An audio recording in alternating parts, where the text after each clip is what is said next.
একটু মিষ্টি খেতে মন চাইলো, জিলাপি নিলাম। সেটা নাকি পোড়া মোবিল দিয়ে মচমচে করা।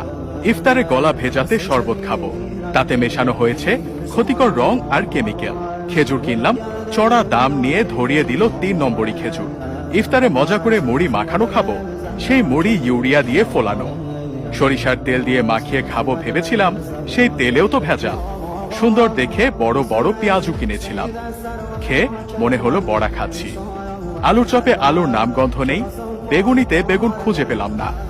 সবজি চপ মুখে দিয়ে মনে হলো খড়কুটো চিবাচ্ছি।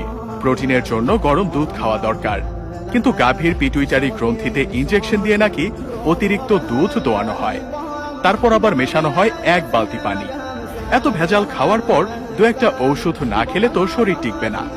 কিন্তু ঔষধ যে খাবো, বেশিরভাগ ঔষধ খেলেই হয় সাইড ইফেক্ট, বাকিগুলো আবার শরীরে কাজই করে না।